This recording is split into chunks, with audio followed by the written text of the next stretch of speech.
What happens when a U.S. Senator walks into a confirmation hearing armed with facts, and the nominee walks in clearly unprepared? Today, Senator Tammy Duckworth didn't just question Trump's pick for Singapore ambassador, she systematically dismantled his credibility right to his face.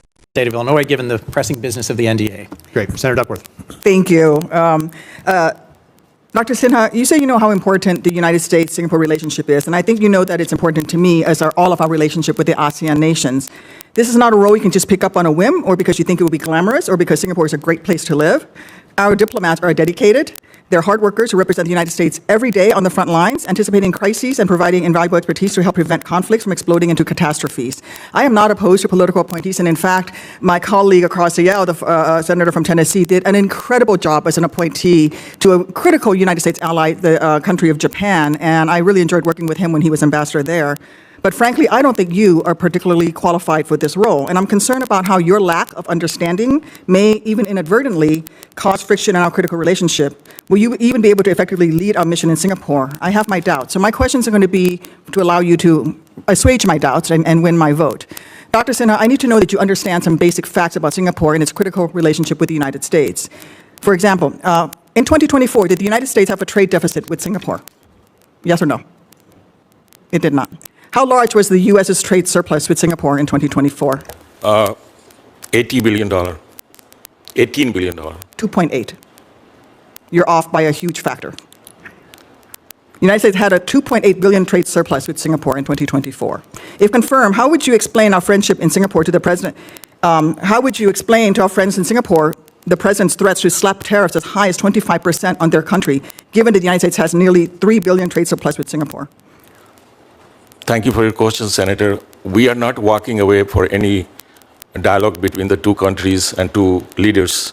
If confirmed, I will make a personal relation with the government of Singapore, and I will make sure the dialogue continues and we settle the issues of trade together. Do you support increasing a tariff on Singapore, seeing how we don't have they buy more of our stuff than we buy of theirs? So, Senator, so you want to put a tariff on them? Thank you for your question, Senator. You know that President has only done 10% of trade increase with the Singapore, and he's open to dialogue even for that. Do you agree with that 10% increase with Singapore? It seems how they don't have a surplus with us? Well, Yes or no? Do you support the president's plan to put a 10% tariff on Singapore, goods produced in Singapore? I mean, Senator, thank you for your question, but I believe in President's decision of a free trade with any nations in the world, and he's resetting the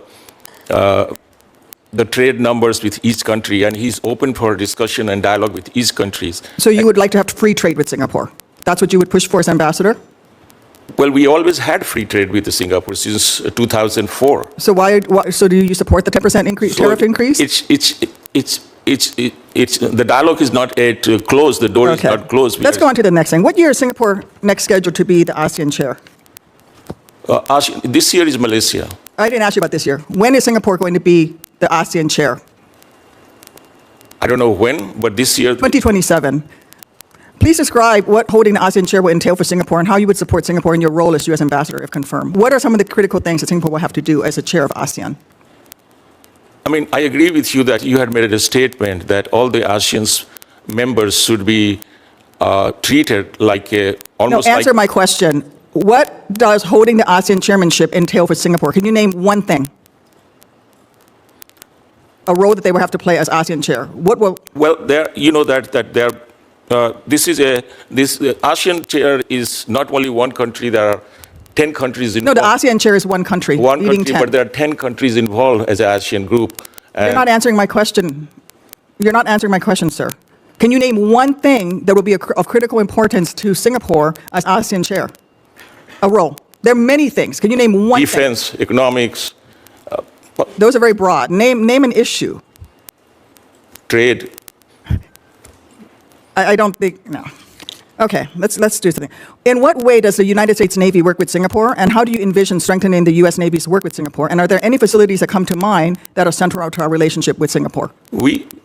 Thank you for your question, but we have a naval presence in Singapore, and our military, they always do exercise with the Singapore. They come here, the Army of Singapore, they come here for the training as well. So we have a close ties with the Singapore in defense. Can you name a specific thing? Please, I'm trying to help you here, but you've not even done your homework, sir. You want to be ambassador to Singapore, one of the most important friends we have in the Indo-Pacific, a key place that we're going to be fighting against our greatest adversary in the region, the PRC. Singapore may feature incredible culture, but that should not be treated as a glamour posting. This nation is too important to the United States, to ASEAN, to the entire region. And frankly, I think the mission is important to U.S. interests and national security, and it should actually be a foreign service officer. But I have even larger concerns with the political pick, when that political pick is somebody as unqualified as you. I've opposed political picks for Singapore from Democrats. So this is not a partisan issue. I just feel that you are not taking this seriously, and you think this is a glamour posting, that you're going to live a nice life in Singapore. But what we need is someone who's going to actually do the work. I'm out of time. I have a couple additional questions related to management that I'll submit for the record, but I want to reinforce again for you right now. You are not currently prepared for this posting, period, and you need to shape up and do some homework. Senator Coons. This was not partisan theater. This was a competence test, and the nominee failed it repeatedly. From basic trade numbers to fundamental knowledge about ASEAN, the ambassador nominee stumbled on facts that anyone serious about representing the United States in Singapore should already know. Senator Duckworth wasn't trying to embarrass him. She was trying to see if he could do the job. And when he couldn't even explain why the U.S. runs a trade surplus with Singapore when Singapore will chair ASEAN, or how the U.S. Navy cooperates with Singapore, Duckworth delivered the verdict plainly: unqualified. This matters. Singapore isn't a nice posting. It's a strategic linchpin in the Indo-Pacific, central to U.S. efforts to counter China and maintain regional stability. Sending an unprepared political appointee doesn't just look bad, it puts U.S. national security at risk. This exchange was a warning shot.